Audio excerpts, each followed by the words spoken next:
I'm Amy Halpern-Laff. And I'm John Moscow. Welcome to Ethical Schools. Today, we speak with Mia Hood. Dr. Hood is a curriculum designer, writing coach, and teacher educator based in New York. She has worked as a professor of literacy and secondary education at the City University of New York, CUNY, and a professor of professional writing at New York University. She's the author this year of Pop Culture Literacies, Teaching Interpretation, Response, and Composition in a Digital World. Welcome, Mia. Thank you. Delighted to be here. What are pop culture literacies and why have you chosen to focus on them? Yeah. So for me, pop culture literacies are ways of engaging with and constructing meaning from pop culture texts. And I define pop culture texts very broadly to include some of the traditional forms of pop culture, like film, TV shows, music, but I think also the content that we see on our social media feeds would be considered pop culture texts as well. And I also think of products as being pop culture texts, like toys and clothes. So taking a very broad definition of pop culture text, pop culture literacy is about our ways of engaging with those texts and making meaning of them. And for me, there are three major pillars of pop culture literacy. One is that we want young people to become active in their engagements with pop culture literacy. So not to passively consume what they are engaging with, but to think actively about it, to be self-aware about the ways that they are making sense of what they're seeing and engaging with. And then critical engagement as well. So critical engagement means being able to examine a pop culture text and understand the way that power is operating through that text. And then finally, strategic engagement. So just in the way we want young people to be strategic when they read literary texts or any kind of text that they are engaging with in school, we want them to be strategic in understanding how the texts that they are engaging with on their phones, for example, how they're constructed, how they make meaning through their associations with other texts, through their multimodality. So I want young people to be strategic in how they are reading and interpreting the pop culture texts that they see.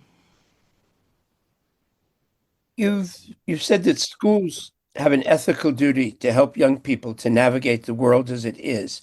Can you speak about that a little bit? Yeah, absolutely. I think the whole idea of writing a book about pop culture literacy and researching it and trying to encourage educators to teach it comes from this more fundamental idea I have about the purpose of education. Purpose of education for me being to help young people understand the world that they actually inhabit and to navigate that world in a way that's ethical and productive and however they define that, and in a way that allows them to flourish and, again, however they want to flourish. And so for me, the imperative to schools is to ensure that they are doing that and they're addressing the world as it is, not as much as it once was. I think in the humanities, which is where my work is centered, we would traditionally think of teaching and emphasizing the literary canon, for example. So we see in English classrooms, we're teaching texts from 50 years ago or 100 years ago or 400 years ago. And there's value in doing that for sure. It's not to say that we teach pop cultural literacy instead of teaching older texts and different kinds of texts, literary texts. But it's that only focusing on those older texts and not recognizing the digital world, especially that young people are inhabiting right now, is really taking away an opportunity for them to understand that world on a deeper level and to make active, purposeful choices about how they want to be in that world and how they want to speak and take action and make that world a better place. And so I think in not teaching pop culture literacy, not teaching literacies that matter for the world we live in now, schools are really abdicating this major part of their responsibility to help young people understand that world. And how can teachers encourage students to think about their ethical perspective on the world around them and pop culture in particular? Yeah. I mean, I think it starts with awareness, including self-awareness. So one thing that digital culture in particular does really well, for better or worse, is that it blurs distinctions, blurs boundaries, eradicates boundaries. There's a sense in which when we are engaging with pop culture as it is today, which is largely on social media, we're not even aware of ourselves doing it, right? There's a way in which the design of apps and algorithms puts us into this sort of passive state of consumption. And so the first step, I think, is to help students take a more assertive stance in relation to what they're doing when they are scrolling on their phones and recognize that they have, first of all, choices in the way that they engage. They can choose to give their attention to certain things and not give their attention to others. There are ways in which they can actually manipulate their algorithm to make sure that they are seeing what they want to see. And there are ways that they can calibrate how they respond to content, how and whether they like it, comment on it, share it, repost it, and kind of talk about it in their everyday lives. So it's just this awareness first that literacy is happening, whether we know it or not. And then it's about, okay, so I have a critical framework as I am engaging on social media to think about what I'm seeing, why I'm seeing it, why was this created? How was it created? Through what combination of human and artificial intelligence did this thing come to be? And then how am I going to respond to it? And that includes what am I going to think in response, but also what am I going to do in response? So I have a couple of questions off that. One is, I think you've said when we were talking before that schools are sometimes disconnected from society or from real life with the kids.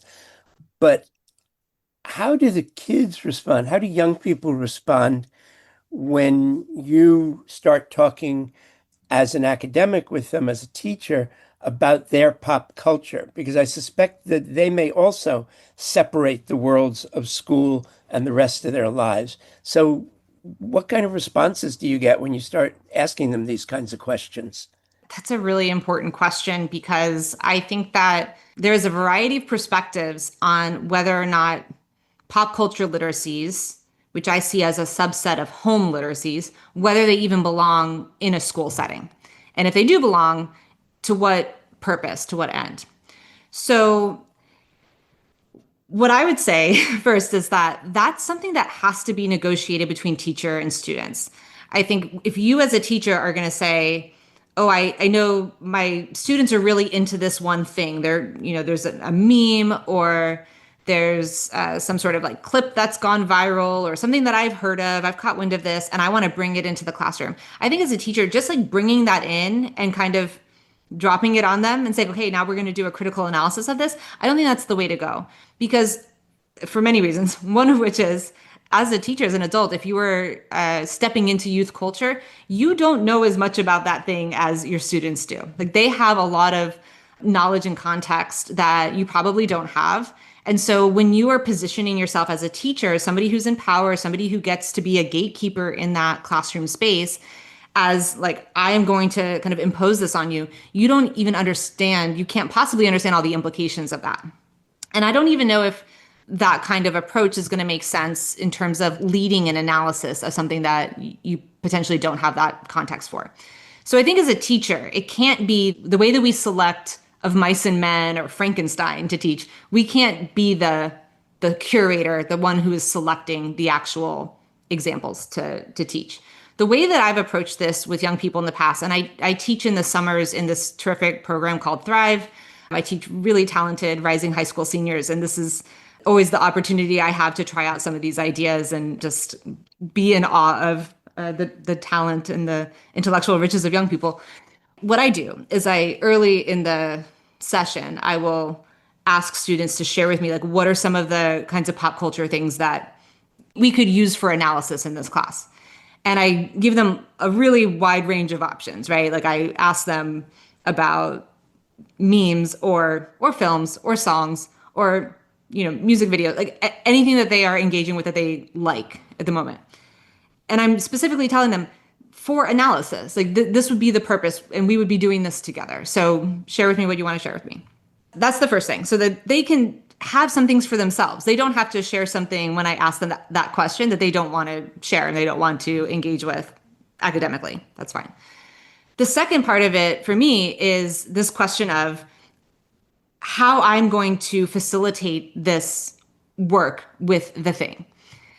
There are a couple of things that are important for me. One is I don't ever want to use an analysis of pop culture as a way of just hooking students into the lesson or just that kind of like punchy little opening 5 minutes before we get to the real work. I want to treat it as the real work.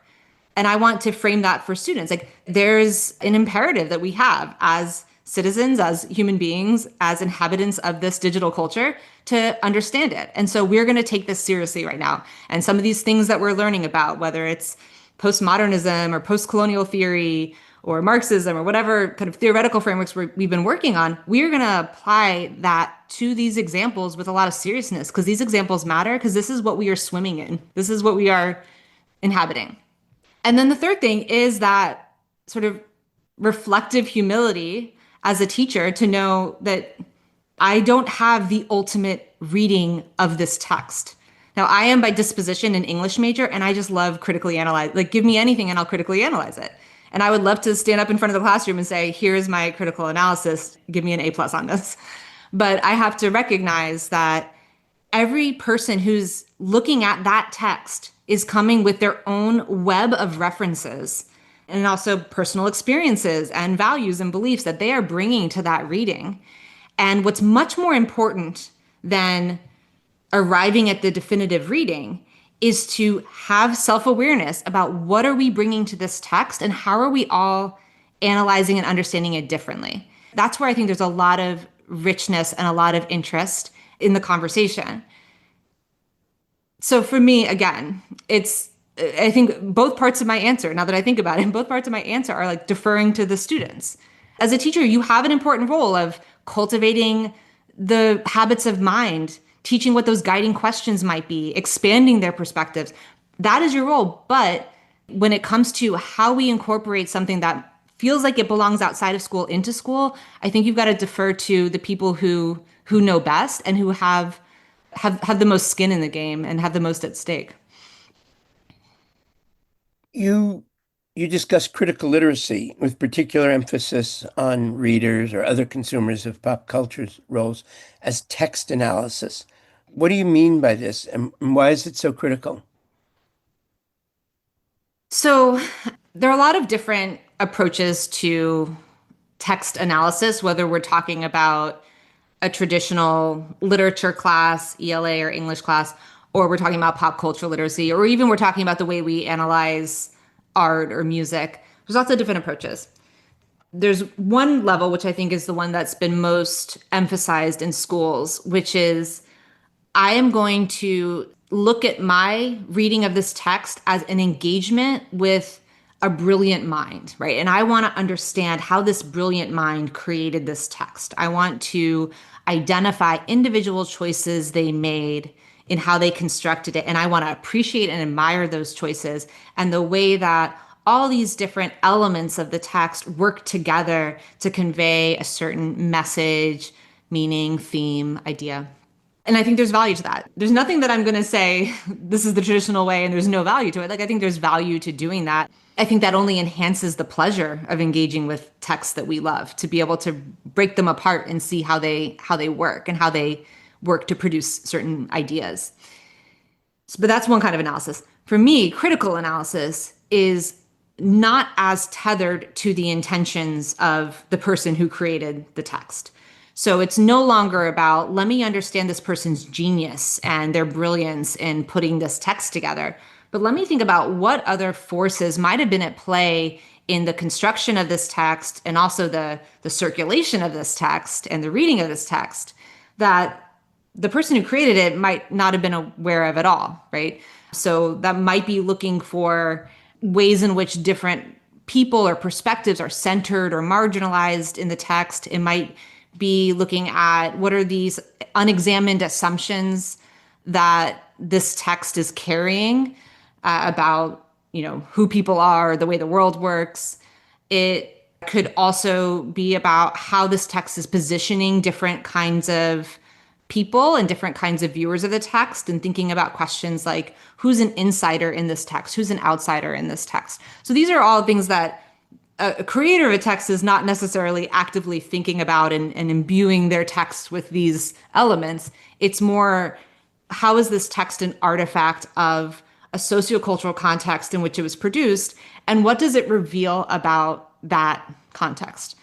So for me, again, the critical element of critical analysis is about asking those kinds of questions about how power is operating through the text and what the text is revealing about the larger society in which it exists. And I guess that leads to power. And you talk about power operating within and through texts. Could you talk about that? Yeah. So particularly when we look at pop culture texts, we have to understand their inherently commercial nature. And I mean, in some ways, we can think of any text as having a commercial element to it. But we have to think about the ways in which texts are created and circulated and consumed in ways that are meant to turn a profit in one way or another. When I think about the current digital context for pop culture engagement, we have to understand the way that our attention is being mined, right? That the longer that we're giving our eyeballs over to a social media platform, like the more money they're going to get, right? So we have to understand that texts are created today, texts of all kinds are created to attract that kind of engagement, to hook us and to sustain our attention. And so one of the major ways that I think we need to understand power operating within and through text is like, how is this text constructed in a way to hold my attention? And what does this text want me to do with it? I'm working on a curriculum design project right now with an organization called Springpoint, and it's about news literacy specifically. And it's about how information is constructed and circulated online about current events and other news topics. And one of the things that I've been thinking a lot about is the ways in which this imperative for audience engagement obviously butts up against journalistic standards, for example, right? And this isn't new to social media, but because those two forces have always been kind of butting up against each other. But now what we see is that audience engagement in the context of social media has taken such precedence that there's no sense of the information that we're seeing as being verifiable, right? We can't pin it to even an individual person. So if you look at a piece of news content that you're seeing on your feed, it was created by somebody. Sometimes it's hard to even identify who that somebody was, right? It's hard to understand like what organization they were working as part of and what their kind of ultimate purposes and interests were. And then what happens is it gets recirculated. So you have this individual piece of content, maybe it's some raw footage with just like a caption on it, and that's the original news content. Then it gets reshared. And each time it's reshared, maybe somebody's adding a music clip to it, or somebody else is adding a caption to it, or somebody's adding some sort of like annotation in the frame on it. Maybe somebody's doing a picture in picture of their faces responding to it. And so when I think about the way power is operating there, it's tricky because it's not like, I don't want to say like the olden days, but it's not like a generation or two ago where the power operating through that text is centralized and it comes from one journalist working for one conglomerate news organization putting forward their objective, quote unquote, objective view on what the truth of the situation is. This is more like truth that is kind of cobbled together, or an idea of truth that's cobbled together as a text is being reshared and remixed and recirculated across these different platforms. So you have to understand that. So power isn't centralized in that way. And yet all of those individual moves that people make to add to and remix that text, that's ultimately there to keep our eyeballs and our attention on that app. So while it's not that conglomerate news media organization that is making all the money from that, it is the titans of tech that are making all of the money from that. And so I think this is just one layer of how power operates through pop culture texts. But I think it's the most fundamental one and the most important one. We have to think about when we are just simply engaging with or consuming a piece of content on social media, who is being enriched through that? And how is this text being constructed and reconstructed in a way to keep my attention on it. As again, thinking about how students may divide their lives and their thoughts, I can imagine that they may think of school as a place of analysis and a place where they may get asked about or be thinking about their ethical or moral responses to stuff, that it's a serious place and their teachers may ask them serious questions. And I wonder whether if they are just thinking that they're scrolling through their phones or whatever and it's entertainment, are there ways that you recommend that teachers can sort of pierce that veil of it being entertainment and encourage students to be thinking about how this fits in with their own ethics or morals? Yeah, I have a couple of thoughts about that, right? I hear what you're saying about students seeing school as a place of analysis, school as a serious place where questions of ethics belong in that space. But I think as educators, we certainly don't want what we're doing within the walls of the school to be just contained within the walls of the school, right? We're trying to cultivate certain qualities and habits in our students that we hope that they will carry with them outside of the school and across their lives. Now, how do you get students to kind of, as you say, how do we pierce that veil with students and help them to understand that what they're doing in school has some relevance? And then the question about entertainment. So, first of all, I do want to say pop culture is entertainment and it should be entertaining, right? I think one of the ideas that has been powerful for me in the study of pop culture is simultaneity, which means what it sounds like it means, which is you have two simultaneous orientations towards pop culture. You have the orientation of joy and pleasure and fun and entertainment, and you enjoy things, right? And you seek things out that you like, and you derive that kind of almost like bodily or emotional type of pleasure from engaging with it. Like that is what pop culture is. And I don't think that the goal should ever be to strip it of that. And then the other part of the simultaneity is you have that sort of orientation towards pop culture, but you also have an orientation towards it of being active, strategic, and critical. And you are understanding that when you are doing this thing that's entertaining to you, you are doing a form of literacy. And that means that you can be more active about it. You can be more self-aware. You can ask yourself questions about what you're seeing and why you're seeing it. You can be strategic and thinking about how a particular pop culture text has been constructed and why it's been constructed in that way. And you can have those two simultaneous orientations. And I would suggest, and maybe it's just the English major in me that's saying this, but I don't think that they necessarily have to interfere with each other. I think that engaging actively, critically, and strategically with pop culture can potentially even enhance the joy and the pleasure that you derive from engaging with it. All of this, of course, as you sort of alluded to indirectly, gets tied in with what's happening now with artificial intelligence. What are some of your thoughts about the various ways that that's going to be that not just is going to be, but it is impacting things? Yeah, absolutely. I mean, this question of authorship gets even more complicated when we're looking at AI produced content, which is often called appropriately slop. Our social media feeds are overrun already with AI slop. And the first thing I would want to highlight is that, and I'm making a bold, sweeping claim here, and maybe I don't have all the evidence to back it up, but nobody likes it.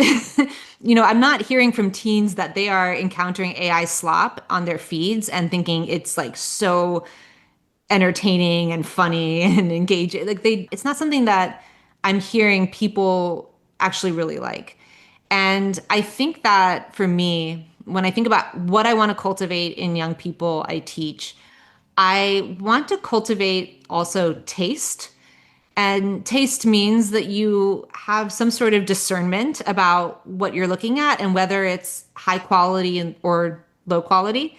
That doesn't mean there's a universal answer to that question, but that means that I am positioning all of my students as people who are individuals who have that capacity for discernment, who should cultivate that in themselves and kind of think intentionally about, oh, I like this meme is funny. Like, I think this meme is funny and relatable. And this meme describes something about my life that I wasn't able to describe before. And that's why I enjoy it. Versus, oh, this meme has just been replicated to death. And it's just been replicated so much. And now it's been AI-ified and it's just slop. It's just there because it's there. And it's not something that holds any interest for me. So I think one of the assumptions that's often made about young people is that they have no taste, that they are just consuming anything and everything that comes their way without any thought about quality and about what they actually like and what they don't like. I think young people absolutely have the capacity for that. And that's something that we can continue to cultivate in them as more and more of what they're seeing is overrun by AI slop. But I also think in terms of ethics, it's really important to think about the ethical dimensions of AI and so much content being produced by AI. First, because obviously AI is trained on data sets that, as far as I'm concerned, have been stolen from humans, the intellectual and creative work of humans. But I also think about accountability. So one of the, I think, foundations of an ethical society is that we as individuals, we have rights and we have responsibilities and we're accountable for what we do and say. And there are a lot of ways in which it's pretty murky, like who's accountable for what AI is doing. And when there's no element of accountability, there's no human being who, at the end of the day, at the end of the line, can say, yeah, like I produce this content and I am responsible for the repercussions of this content. I don't have any answers right now, but I think that is an important dynamic to engage young people in conversations about. What does it mean when we're looking at something that was produced without any sense of accountability to a larger community or society, or without adherence to any sort of social contract that we have as humans trying to live together with each other? That's a really important dimension of AI produced content to explore. So Kathy Heighton wrote an article called Ethics in Teaching for Democracy and Social Justice, Yeah. in which she argued that while social justice teachers are concerned with macro issues of justice in society, they may not pay enough attention to the ethical issues in their classroom teaching, especially when a student disagrees with their perspective. What are ways that activist teachers can attempt to ensure that they are themselves acting ethically in the classroom, especially when there's this situation that somebody just doesn't agree with them? Yeah, this is something I've wrestled with a lot in a lot of different contexts of my own teaching. I sometimes experience a tension between my ethical commitments and critical pedagogy. And specifically this idea that, in pedagogy is inherently political, right? It has this political valence to it where you are wanting to examine how power operates in society. The only reason you want to examine how power operates in society is because you think that there are inequities in society, right? So that already is a political stance and orientation. And so when it comes to like my ethical commitments as an educator, I have a commitment to honor the diverse perspectives of the students in my classroom. Well, so what if one of those diverse perspectives of my students in the classroom is somehow at odds with my critical commitments to say that there are inequities in society and those inequities can be examined and understood through this kind of analysis of text? My answer to that, which is always provisional and it's always developing, is really, it goes back to what I started with, which is how you present this work to students. If you present this work as, I have chosen the thing we're going to look at, and I am going to, maybe I'll ask you some discussion questions, but I'm ultimately going to tell you the meaning of this text. I'm ultimately going to give you my sophisticated interpretation of it, and I'm going to tell you that that's the right one. Like when you are approaching critical literacy in that way, then that I think is a violation of that ethical commitment to honor the perspectives of the students in your classroom. So for me, it's to whatever extent I am going to model how to analyze a text. Let's say there is a song that I really like. I'm going to analyze the lyrics, I'm going to analyze the musical choices of that song. There's a way of modeling that, which I think is not actually modeling, but there's a way of modeling that where you're like, here is my analysis, right? Here's what the text means. And then there's a way of modeling it where you say, here's what I was thinking about when I heard this song. And then here's what I was thinking about when I heard it again. And here are the questions that I asked myself. And here were the other texts in my frame of reference that I was bringing in to understand this one. Here are the other texts that I think it's similar to, or here are the other texts it might be alluding to implicitly or explicitly. And here's what my relationship with those other texts. So what I'm doing is not telling them what it means.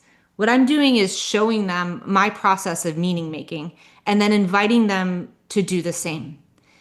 And it's really hard as a teacher to sort of let go of that stranglehold we want to have on the meaning and the right answer, right? But I think that's part of being an ethical teacher.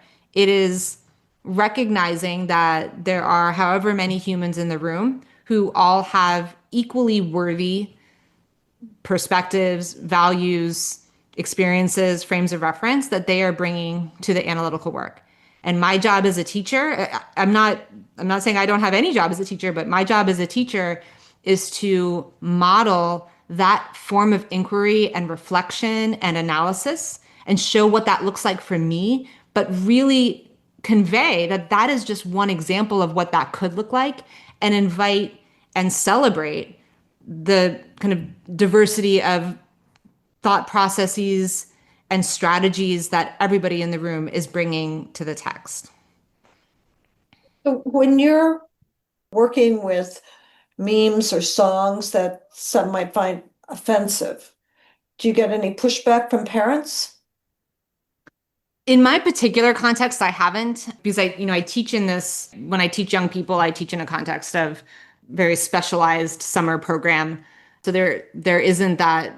One of the major things that I think this can sometimes connect to is grading and assessment. So because my students aren't really graded or assessed on their ability to do this, there isn't that same level of, maybe anxiety or concern about the actual content of what we're doing.